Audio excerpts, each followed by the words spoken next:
Hello, everyone. Welcome to what is certain to be a very nuanced and respectful and non-ableist conversation about ADHD and meth. This is Mary Lou who. Oh, wait, I can hear me right now. Sorry, I gotta close my YouTube window. There we go. We're all set. I was listening to myself talk, which I don't need to do any more than I already do. This is Mary Lou, my angel mother, and this is how I'll be introducing you without any explanation. And Mary Lou is also, of course, a nurse practitioner, a herbalist, a midwife, and my go-to just whenever I have questions about anything in general, but certainly, health and mental health related. Is that a fair introduction? Would you like to add anything? That's a great introduction. I also, my undergraduate degree is in psychology with a focus on physiological psychology. And I did spend 3 years as a psychiatric nurse. So I'm really familiar with psychiatry, even though I'm a generalist as a nurse practitioner. You're even more an expert than I already thought you were an expert. Interesting. I'm fascinated by the human condition, but I don't think psychiatry is doing a good job at managing it. No, I don't either. And, I'm also fascinated by the human condition, and I'm interested in things like psychology and big pharma drug pushers. And obviously have formed my own opinions about all sorts of things. But yeah, I was very excited that you published on your wonderful Substack, which I've linked to in the show notes below. Everyone watching, who I would also like to suggest that you like and subscribe to this channel and like this video, please. It's very helpful to me. And I also want to mention that if you do have questions or comments that you for sure want me to see here in the back end, please use the super chat because it's hard for me to keep up with the live chat otherwise. But I also will try to keep an eye on it in case people have any questions and things like that. But yeah, I was excited that Mary Lou published an article on her Substack about ADHD and amphetamines called Amphetamine Deficiency Disorder, America's Love Affair with Speed. Because I've been really troubled. For a long time, I wondered if ADHD was a real thing.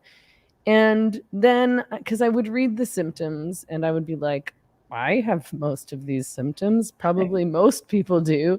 But also because, once I realized that essentially things like Adderall are not really that different than meth, it's just that they're legal and controlled by the pharmaceutical industry. And I realized the extent to which these drugs are being prescribed not just to adults but to kids and teenagers, and that it's addictive.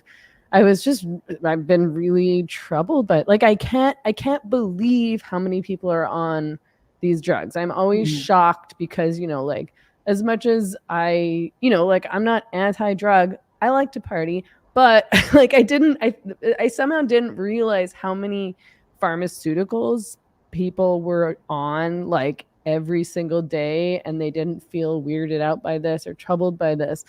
But I guess I wanted just to start with what's amphetamine deficiency disorder? This is the title of your article. What is that? Well, that's what I started to believe that ADD stands for in our culture. I think that we're seeing an epidemic of people on speed, and it's being this idea that being easily distractible and having a hard time paying attention to things that aren't innately interesting to you, and having a difficult time with the overstimulation of our world right now is a medical disorder called ADD. And the treatment for that disorder, the standard of care is to give people highly addictive stimulant medication, usually amphetamines. And it's really concerning to me because I'm seeing this enormous influx in adults now who truly believe, because of the marketing that's being aimed at them, that they have this, that there's something wrong with their brain, and the cure to what's wrong with their brain is to take speed. And they'll sit with a straight face and say, you know, you don't understand, I really do have this disorder because when I take the Adderall, I focus so much better and it's easier for me to do the dishes, and I can get all my tasks done. But those are the effects of taking speed. You know, this is long been acknowledged since the advent of amphetamines in the 1930s, when they became a drug in the United States. People have used these as pet pills and as focus pills. Um, it's really interesting that the skyrocketing number of diagnoses of this. Yeah, I mean, I've looked up many times the symptoms of ADHD. I mean, ADHD and ADD, is ADHD the new thing that we're calling ADD, or is that meant to be two different things? So there's a great book that people might want to look at called The Book of Woe by Gary Greenberg. He's a clinical psychologist. And that book is very critical of just psychiatric diagnoses in general. So, you know, there's this book called the DSM, the Diagnostic and Statistical Manual, that is the Bible of psychiatric diagnosis. And that changes pretty frequently, like the historical Bible did when new people came into power. And also sort of like the papal infallibility chair, like the science will change and we get these new diagnoses. Up until the 1970s, there was no diagnosis of ADD, ADHD. There were diagnoses that hyperkinetic disorder childhood of kids who couldn't sit still, and then lack of abnormal moral conduct in children. That was one, like the inability to control your own behavior. And and then in 1980, the DSM-3 was written and ADHD became an official diagnosis. Psychiatric diagnoses aren't like the rest of medical diagnoses. They're based on subjective report from the patient. There are no objective tests. You know, I can draw your blood and tell you if you have diabetes. I can take your blood pressure and tell you what that measurable number is and whether or not it's high. But this is all based on reports of your own experience and subjective report of behavior. So ADHD became this childhood diagnosis right at the same time that direct marketing to consumers of pharmaceuticals was happening in the United States. And by 1995, 5% of American kids were diagnosed with this. Right now, it's 15 to 20%. It does seem like these diagnoses come alongside cures from pharmaceutical companies. Mm-hmm. But yeah, I mean, like, I just want to read some of the symptoms of adult ADHD because it's quite uncanny. Impulsiveness, restlessness, disorganization, and problems prioritizing, poor time management skills, forgetfulness, problems focusing on a task, poor planning, problems following through and completing tasks. People with ADHD, this is an interesting one. People with ADHD are often easily distracted, but they also might have something called hyperfocus. So easily distracted or not easily distracted enough. Right. And then relationship concerns. So adults with ADHD can often have trouble in relationships, whether they're professional, romantic, or platonic. Certain traits associated with ADHD may feel draining on relationships, including inattentiveness, being easily bored, or talking over people in conversations. So what I want to know is, do I have ADHD? If you would like to have ADHD, you can have ADHD as a diagnosis. Absolutely. For two reasons. One is I know you well enough that if you'd like the diagnosis, I'm qualified to give it to you. And two, the perks of knowing you.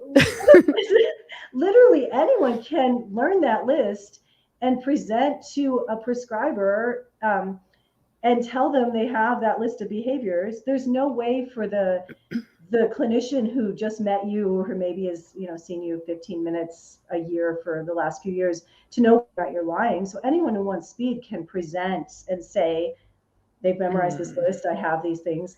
In the United States right now, there are literally hundreds of online sites where you can like talk to, it might be even a robot or an AI, but you can have an online text interview, get an ADD diagnosis, and get amphetamines. So Wow. yeah, exactly. I mean, when I talk about this kind of stuff and I express some kind of skepticism about these diagnoses, not only about these diagnoses, like, because I think those are kind of, normal human conditions. People are different. Some people are better at focusing than not. To me, it especially makes sense in this day and age that people would have trouble focusing. Like, I can feel the effects on my ability to focus just based on having used the internet and social media for so many years now, and I didn't grow up online like all of these kids are. Right, our attention's being destroyed by modern life, so that more and more people are presenting with these symptoms. And I don't want to sound uncompassionate. I think people really are suffering. People are having a hard time functioning and a hard time getting work done. And for many people, the label, the diagnosis has a soothing effect on them. People feel like they suddenly understand themselves now that they know they have ADHD.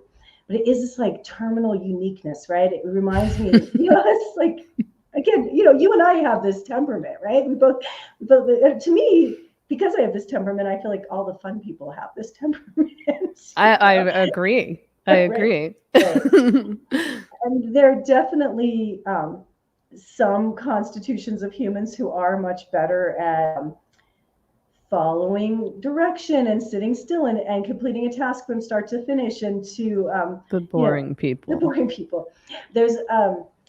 There was a saying when I worked as a psych nurse. We had a little saying among the nurses of kind of mocking the whole ADHD diagnosis, but saying, you never want a surgeon with ADHD, but you never want an ER doctor without it, right? Because you have to, if you're in that fast paced, you have to constantly be triaging, you have to constantly be attending to the more important thing. This temperament works better in that situation.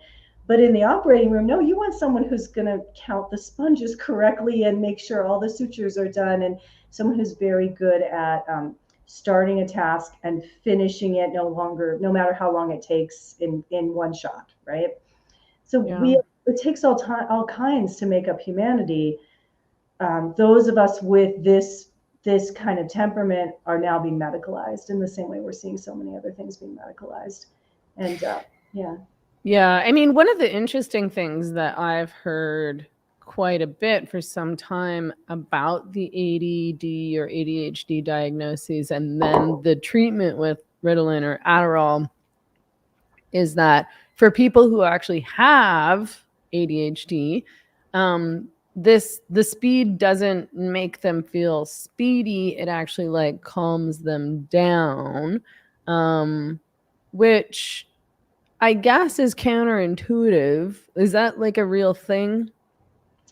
There are old studies even from the 30s and 40s, not by our standards today, they're not well done or ethical, but that whenever Benzedrine came on the market in the 1930s, the studies showed that 70 to 80% of the people they gave it to felt more calm and focused whenever they were taking it.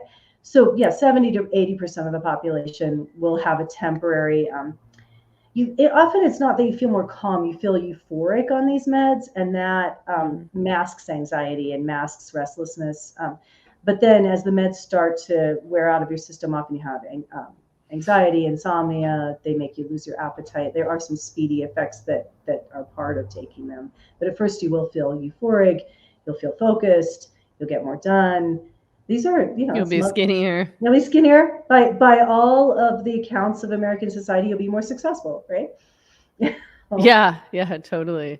And I mean, the weirdest and worst part about all of this, I would say, is that it's being given to kids. Like, and the symptoms of ADD or ADHD for kids seem even dumber and worse. Like, Right.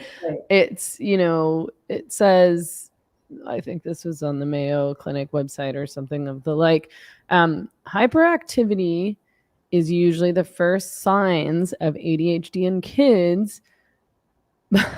But if your child doesn't have the hyperactive type, then you will likely notice inattention or impulsivity first.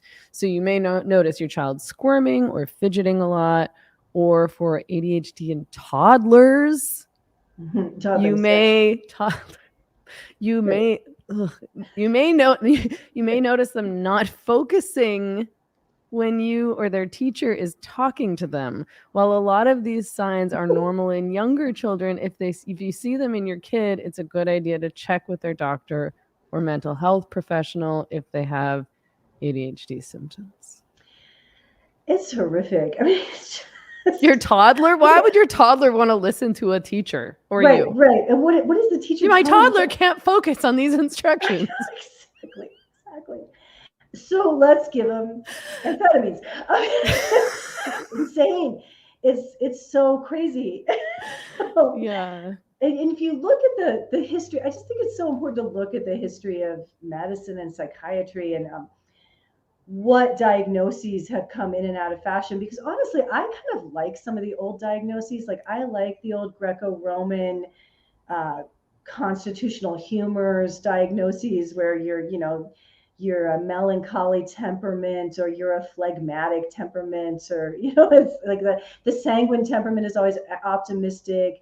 The melancholy temperament is really good at seeing what's going wrong with everything, and it's kind of the negative person, like that. Those were great diagnoses that they used to use back then. Those have fallen out of fashion by many, by several millennia.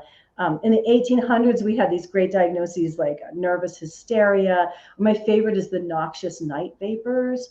Whenever the bad air would come in your room and give you nighttime agitation, and you had the vapors, and then during the day you'd be like fainting and having a hard time focusing and being hysterical, and at night you couldn't sleep because you had the noxious night vapors. Like that's a great diagnosis. What's that, like ghosts? You've got ghosts? Yeah, it could be. I mean, ghosts were I feel also. like night vapors sounds a bit ghosty. It So does that sound maybe ghosty. that's the issue. You Maybe you've got been diagnosed with ghosts. totally. I've never had. I don't feel like I suffer from the vapors, but I do sometimes. I've suffered from being elf shot, which was this wonderful medieval diagnosis where it's like wandering pains and feeling uncoordinated and bumping into stuff and losing things frequently and feeling fatigued. There have been times in my life where I have felt all the symptoms of being elf shot. And that for hundreds of years was a legitimate medical diagnosis that you were out of alignment with the invisible world and the elves were shooting invisible arrows at you. And that's why you were having these wandering shooting pains and kept tripping over stuff. So that there's actually a cool herb elecampane that was used for that, which is one of my favorite herbs. So now we can like, oh, that's crazy. All our ancestors were crazy, but now we're giving toddlers amphetamines because we're scientific people. And like, what's the impact of amphetamines on kids? Like, how does it change their brains at all? I mean, does it help them? So the studies on these drugs are somewhat inconclusive, I would say. It's really a difficult thing. I'm sure we've already been pulled from YouTube probably for critiquing the pharmaceutical industry. But within the pharmaceutical industry, it's not conspiracy theory. It's total fact to know that the studies that confirm the effectiveness of the drug are the studies that get published. And there's a strong incentive on the part of people selling the drugs to produce evidence of the effectiveness of those drugs, and they just bury the other studies. But even in the studies that have been published on ADD meds, the MTA study that came out in 1999, that's the multimodal treatment of ADHD study that was funded by the NIH, it showed that in the first 14 months of treatment, children were better behaved in school and had better academic performance. And that got published, and everyone still uses that as proof that they work. But that same study showed that at 3 years, after being on amphetamines for 3 years, there was a huge deterioration in both academic performance and mental health in children. And that being on these drugs increased the risk of later psychiatric diagnoses like anxiety, depression, bipolar disorder. So the study that's used to prove their effectiveness, the longitudinal part of the study actually disproved it and showed worsening outcomes in the children who received them. There was another study published in 2022 which showed no improvement in possible worse outcomes with them. They, in the short run, make children more compliant, better behaved, more focused, and better at busy work. So the people around the children tend to think that the drugs are working, but there's no proof it improves academic performance. On a physical level, it kills your appetite. Kids are growing. They need to eat. It literally stunts your growth. Wow. It increases your blood pressure. It increases your heart rate. It can disrupt your sleep. It's a gateway drug to other psychiatric diagnoses. Like when I worked as a pediatric psych nurse, so many of our kids or the kids I treated who were on the stimulant medication were then on something to help them sleep at night, or now we're giving them another drug to increase their appetite. And now we're giving them another drug to treat their anxiety. And this is America right now. People are on a lot of drugs. Yeah, I mean, it sounds sort of like the prescription of amphetamines to kids resolves problems that adults are having, in the short term. Like it's like this is the behavior that is more helpful to me as the parent or the teacher. Right. And then in 2000 they started marketing this to adults as well, which is interesting. That's right when all the kids who had been diagnosed with ADD, which was a childhood disorder in the version of the DSM in which it was invented, DSM-3. The DSM-4 we get adult ADHD, and then they took away the hyperactivity part at that point. So you have this cohort of people who have been told your brain doesn't work right and you have a chemical imbalance, of which there's no proof. There's absolutely no proof there's a chemical imbalance in the brain of people with these psych diagnoses. But people believe that about themselves in the same way they believed elves were shooting them with arrows. They believe that about their brains. Yeah. And if you believe that's fixed and immutable in your brain, there's no exit ramp to these drugs. And these drugs are highly addictive. So we end up with this cohort of people who are hitting adulthood. And so in order to continue the market, adult ADHD is born. And Adderall comes out so first it was Ritalin and Benzedrine and other amphetamine salts. Adderall came out in the mid 90s, and literally the marketing, the man who brought Adderall to market chose that name because it means ADD for all. Like it's inclusive. No, well, and it's like everyone can have it. Everyone can have ADD. It's for everybody. It's inclusive, right? So yeah, it's big umbrella diagnosis or a big umbrella drug, I suppose. Right. So yeah. I mean, like, as I understand it, correct me if I'm wrong, Adderall is like not that much different than meth. Is it essentially kind of the same thing? Yeah, these drugs all have basically the same impact on the body. Methamphetamine, cocaine, Adderall, Ritalin, Benzedrine, these stimulant drugs, they theoretically increase the dopamine in your brain. Again, we don't have any proof of that. We don't stick needles in people's brain and measure dopamine. This is all like theoretical of how brain psychiatry works, how neurochemistry works. They increase your feel-good chemicals. People know that. You feel good when you take them. They're euphoric. They increase your blood pressure. They increase your heart rate. They turn on the fight or flight part of the nervous system, which evolved to help us escape danger and makes us very focused and very goal-oriented. Like, I'm going to get away from the danger. It makes us very fixated on what's in front of us, and it bumps up our physiology. So we're speeds up our metabolism. It makes us have more energy and more, just more power in our nervous system in the moment. Mm. So they all work the same way. The difference with meth is that's not standardized, and it's being the meth that's on the streets is not clean. Like it's going to have, God knows what it is. So that's kind of the main Fentanyl. difference. Yeah, fentanyl, rat poison, lye, like all sorts of crazy chemicals in it.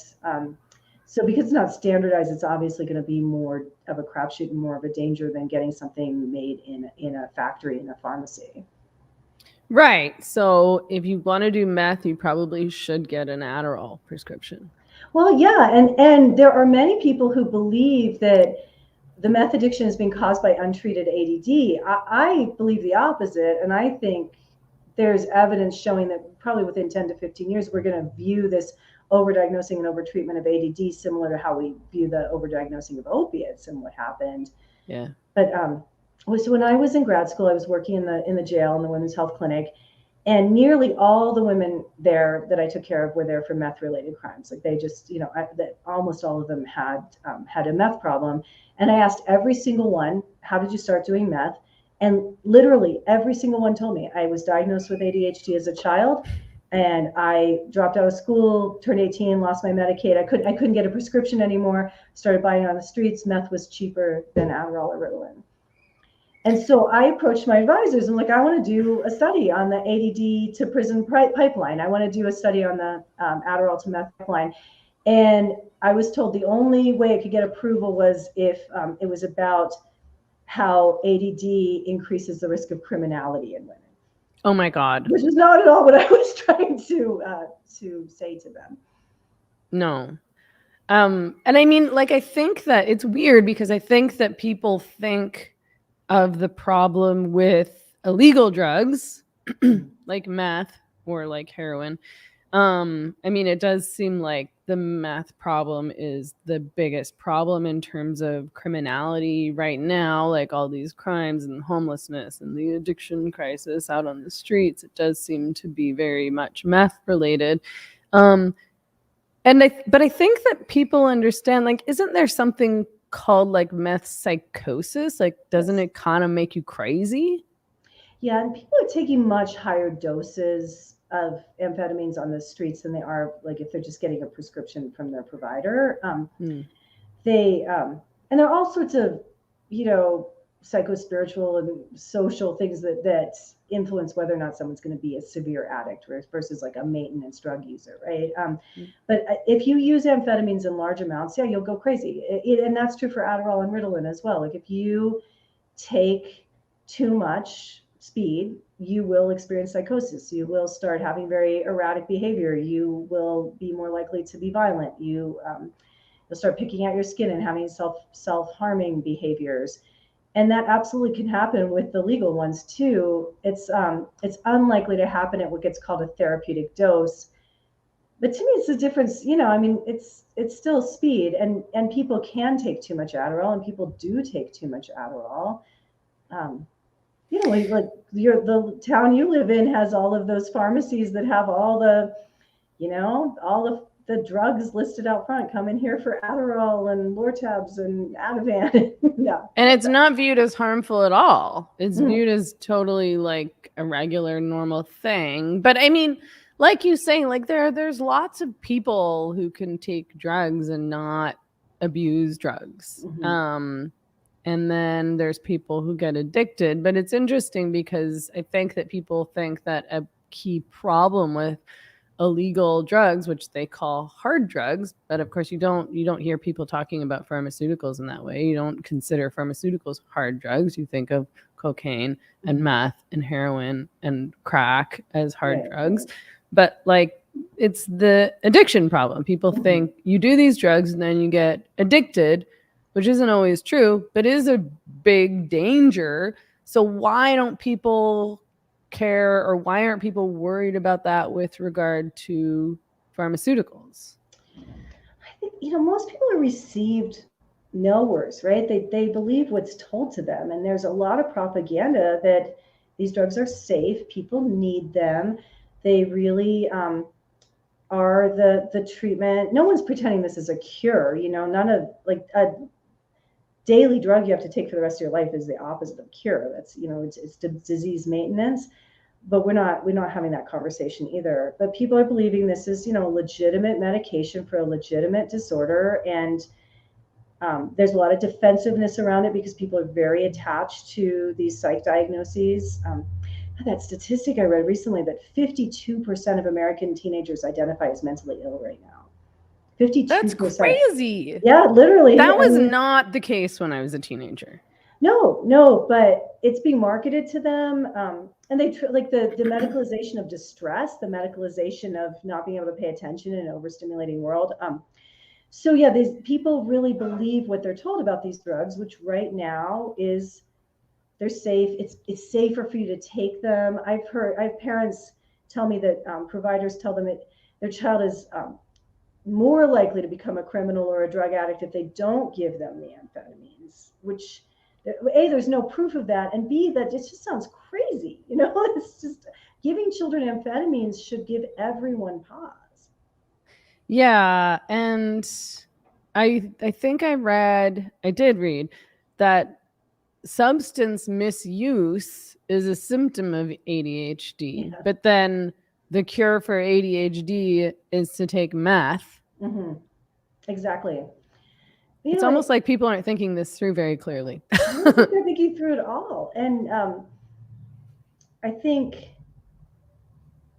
there's a continuum. I'm a bit of a hypocrite in that I'm a daily caffeine user. I start the day with caffeine, and that's a stimulant. So there's a continuum of these substances. I've yet to meet anyone who's like wrecked their life with caffeinated tea. I don't think I haven't seen that happen. But I do know plenty of people who became addicted to stimulants because they were prescribed them in childhood, or they took their friends' Adderall, and that was their first foray into drug use. If you go to any drug rehabilitation program, you'll hear hundreds of those stories that this was the first drug that people experimented with in childhood or in adolescence, and it led to horrible drug problems for them.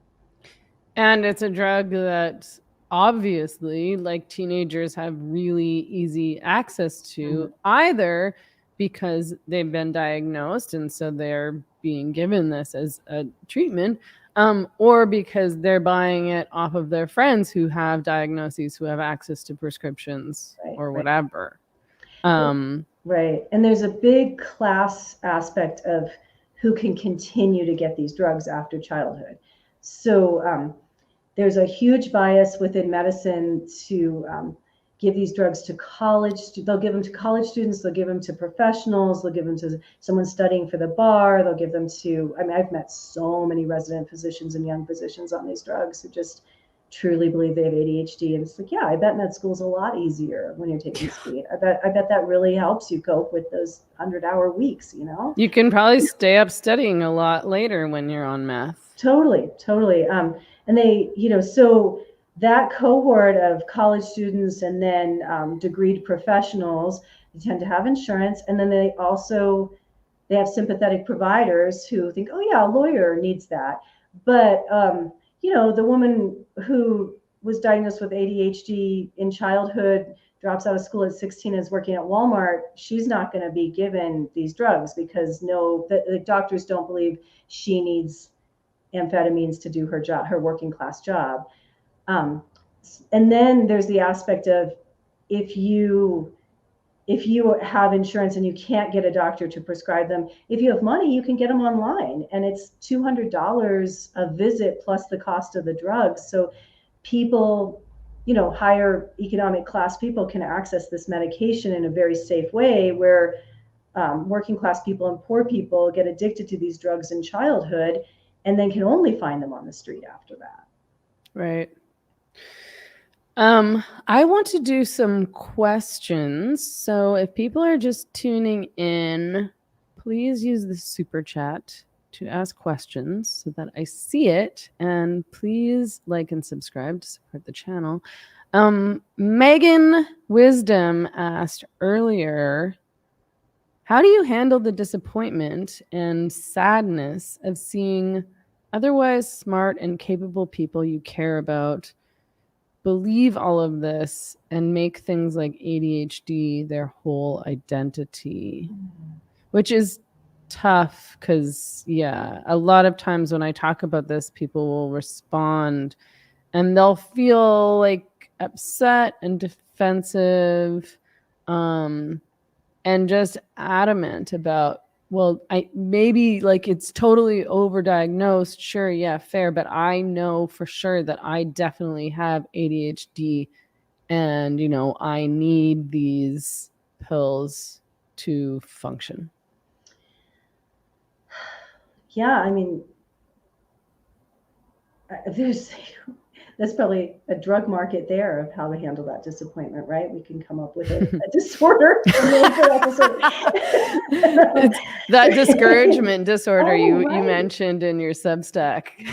Right? Wasn't that what it was called? Discouragement? During the Great Depression, quite a few people there coincidentally had a very serious, very real scientific disorder called discouragement that was treated with amphetamines. They were feeling discouraged all the time. During the Depression? During the Depression. And then that went away during World War II. And then these drugs were useful for the new diagnosis of psychogenic tiredness. So science. This is science. The science changes, but trust the science. I think it's really hard to let people have their path. And it's a part of the human condition to hold compassion and love for people and just let them have their beliefs and let them have their path. And if that's what they believe, that's what they believe. My concern is what we're doing to children. That's much harder for me, is the huge number of families who truly believe in these diagnoses whenever their children receive these diagnoses, and whose children are on amphetamines. And I know many people don't do that cavalierly. Like it's, their kids are difficult kids. I think we're doing a generation wrong by getting them addicted to speed. So how do you sit with that? You breathe into it and sit with it. Yeah. I mean, I'm not a parent. So like, I know that parents are facing struggles that I don't understand. But at the same time, like, it's like, okay, your kid has ADHD, and that explains why they're not doing as well in school as they were last year, or why they aren't focused, or why they can't remember things. And yeah, it all feels really easy. And I suspect that there could be all sorts of other reasons that you're missing then, when you are saying, oh, thank God, okay, this is it, that's what's wrong, now we can just give them these pills and like we can all move on. Mm-hmm. Or maybe not give these pills, but even just be like, oh, okay, this is what's going on, now we understand. Mm-hmm. Right. It's I have compassion. I mean, it's really hard right now, but I don't think this is the proper approach. And it's circular reasoning. It's like, again, to bring it back to the gender stuff, like there's no physical proof that this condition exists medically. To say that I have a problem paying attention, so my diagnosis is I have a problem paying attention, is no different than saying like my headache is caused by a pain in my head. Right? Like it's not getting to the root cause of it. It's just describing the behavior. It's not actually saying, well, what's going on? We're not talking about our food supply is toxic. Children are eating all sorts of crazy stuff we didn't evolve to eat that are all neurotoxins and excitotoxins. Their kids are malnourished. They're not getting the right kind of proteins. They're not getting the right kind of fats. They're getting a lot of junk food. Nobody's getting enough attention with two parents working or single parent families. Literally no one's getting enough attention. So it literally is that attention deficit disorder in childhood, I believe in. I think that a lot of children aren't getting enough individualized attention. Well, and it's like, I mean, I feel like kids' lives today are a lot different than they used to be. Like when I was a kid in the 80s, you spent most of your free time playing outside with other kids and like inventing games and being creative or playing sports, or like, I was always in like a lot of classes, because my mom at the time worked for an art center. So I would go with her to work, and I would do like art classes or drama classes or ceramics or something like that. And so I think there was probably less time to feel bored, but like, I think it's normal for kids to feel bored. At the same time, I also remember, being in the house in the summer and all my friends are away. So you're sitting around the house, you're like, I'm bored, I'm bored, I'm bored, I'm bored. And your parents are like, go play outside. But I don't think parents send their kids outside to play in the way they used to. You probably know more about this than I do, because you probably interact with a lot more parents.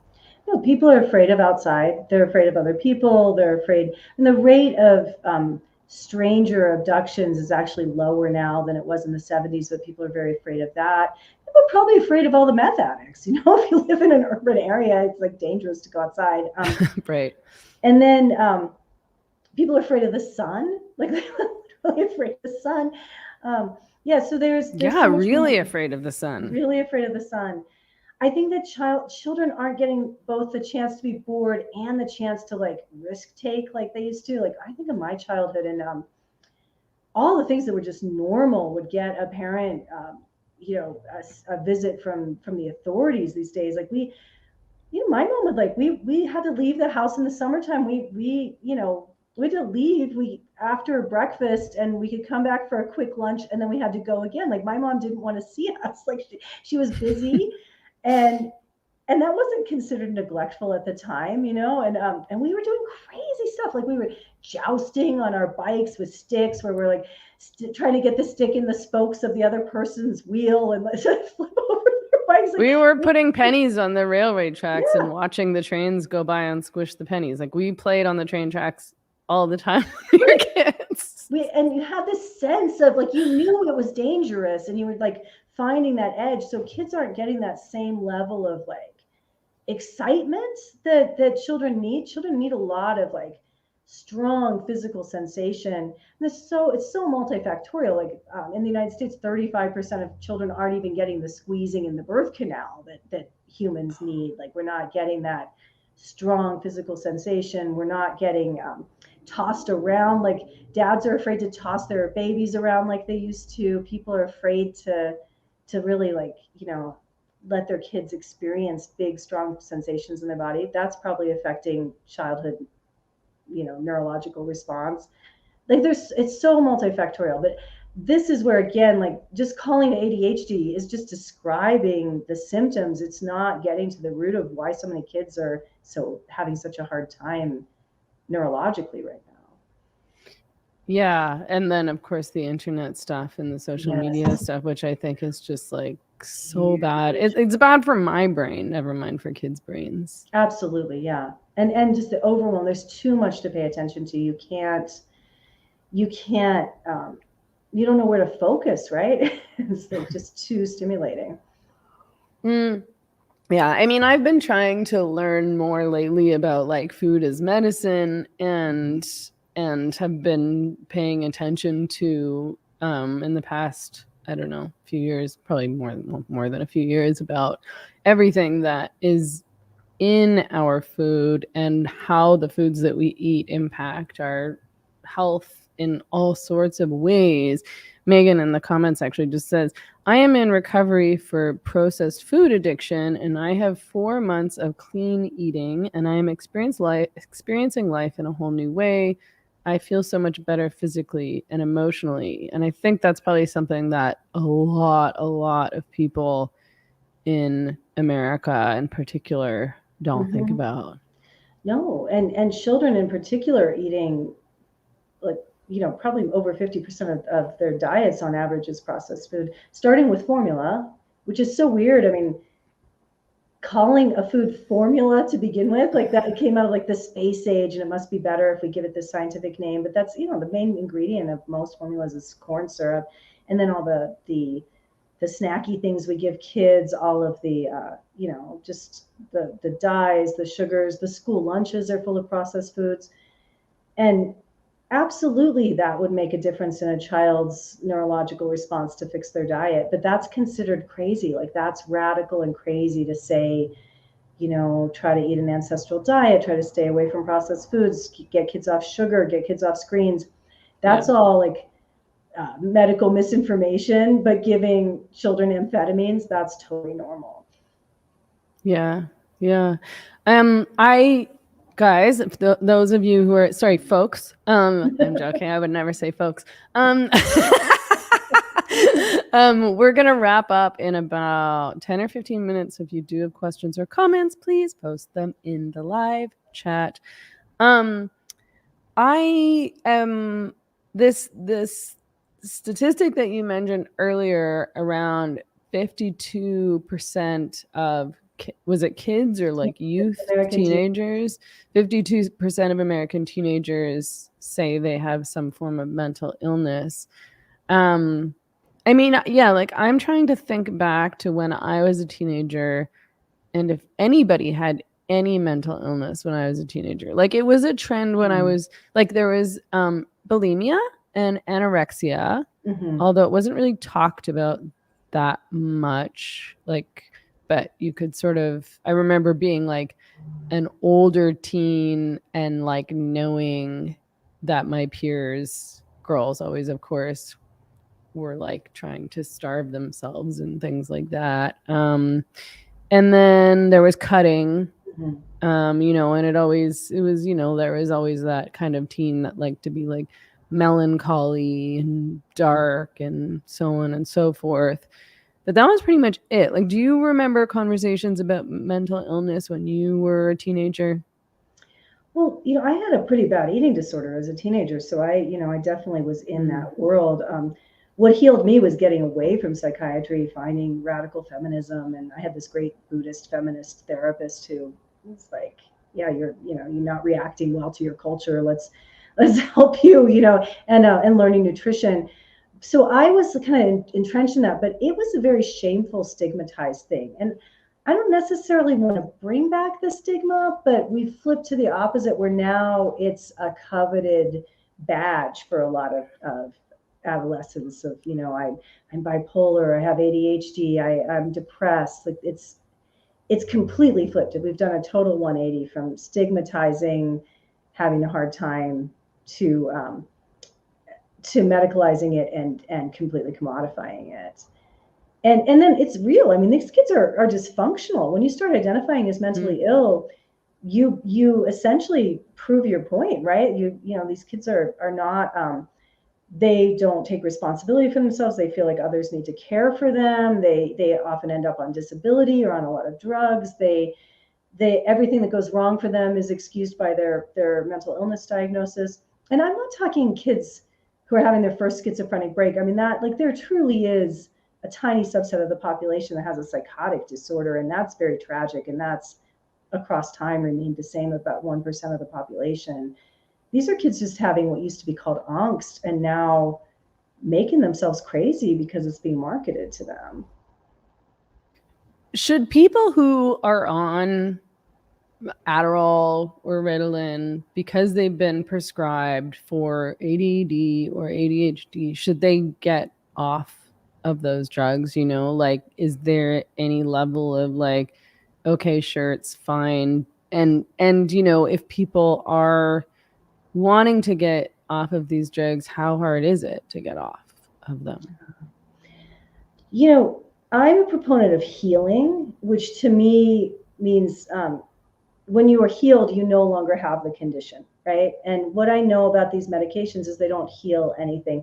Most of what we do in Western medicine is, again, it's disease management with daily pharmaceutical drugs for a lifetime.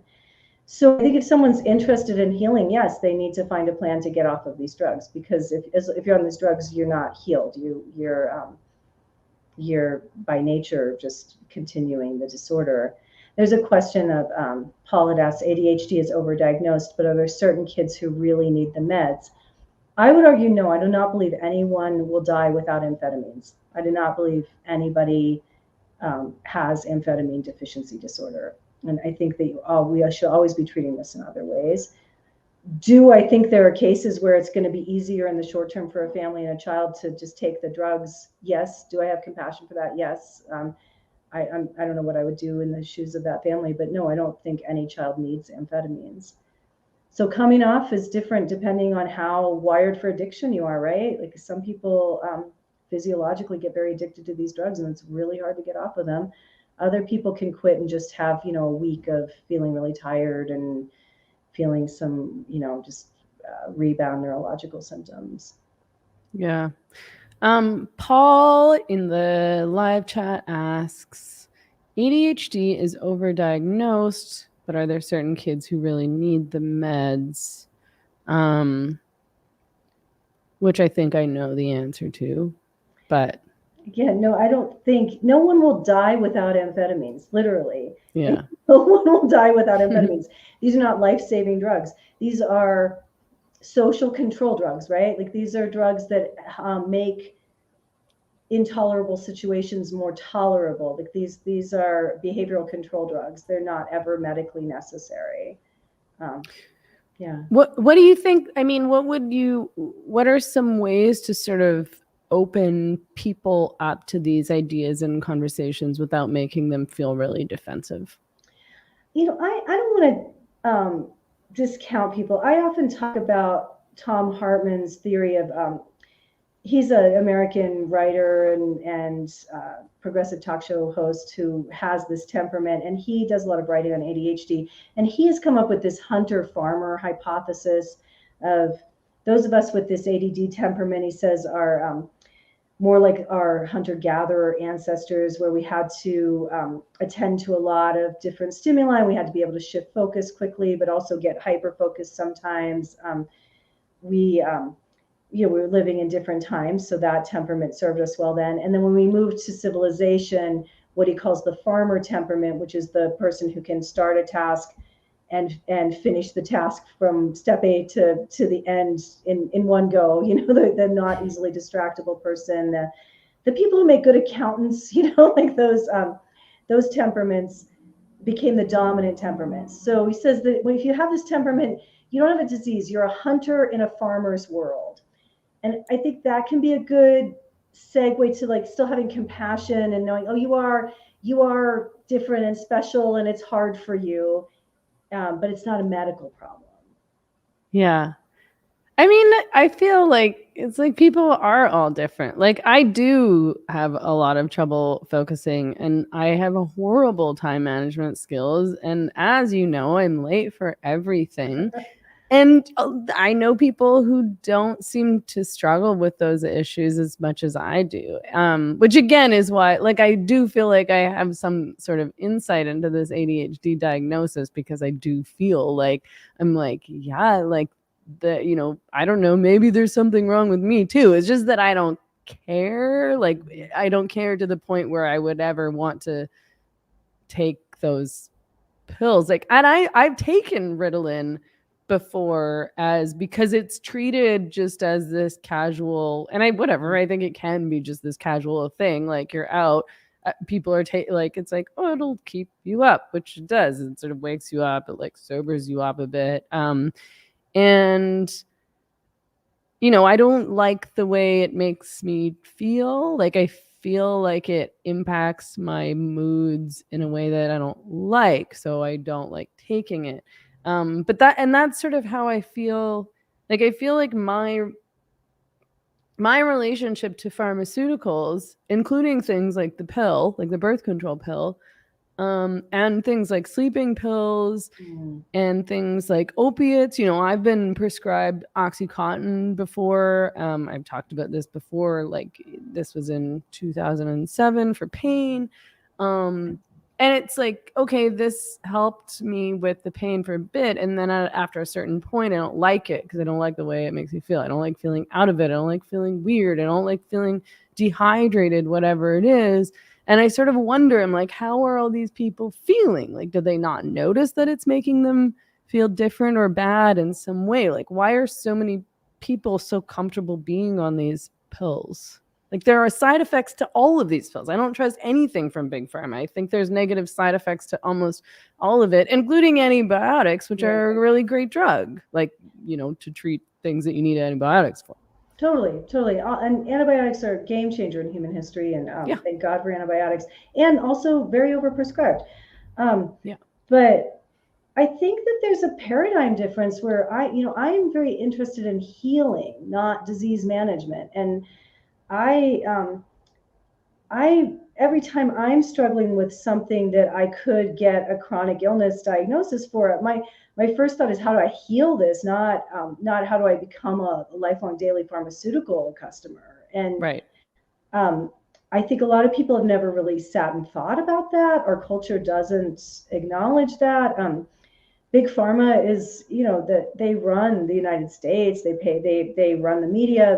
All the advertising. I think it's like over 50% of the advertising on mainstream media is big pharma. They give more to our government in the form of lobbying than oil and gas and military contracting combined. So we are like living under a drug cartel in a lot of ways, and we see that this will probably stay up on YouTube for what, like 5 minutes before it gets. Well, we're definitely demonetized. Okay, got it. The amount of censorship that industry can accomplish is phenomenal to me. So I can't fault people for not making this connection of this industry and our current system of what we call healthcare is not actually healing anybody. It's just creating the management of chronic disease, and that's the expectation in it. But if you want to heal, that's like true empowerment. I mean, health is freedom. Good health is freedom. And absolutely getting off daily pharmaceuticals when at all possible is going to give you a freer, more sovereign life and a healthier life. You can heal yourself. Yeah. And I think you'll feel better Mm-hmm. in a variety of ways.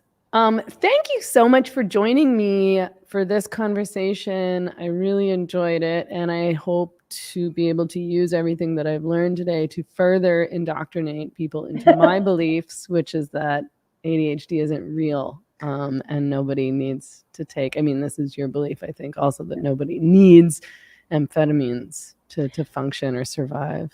Totally. I think it's as real as discouragement or the noxious night vapors were at those times, right? Thank you, everyone, for tuning in. Mary Lou's Substack is awesome. I linked to it below this video in the notes. Enchanted Family Medicine, is that what it's called? Yes. Yeah, if you want to look it up or Google it. And she's also written about fear of sun, which I think is another big issue that like maybe we can talk about another time. I mean, she has all the opinions that I like, so maybe you'll like them too. So yeah, thanks everyone for tuning in. Don't forget to like and subscribe so that you don't miss future videos, and to support the channel, and to protect it ever so slightly from Trudeau and Big Pharma. Okay, have a great night, everyone, and have a good weekend, which starts soon. Bye.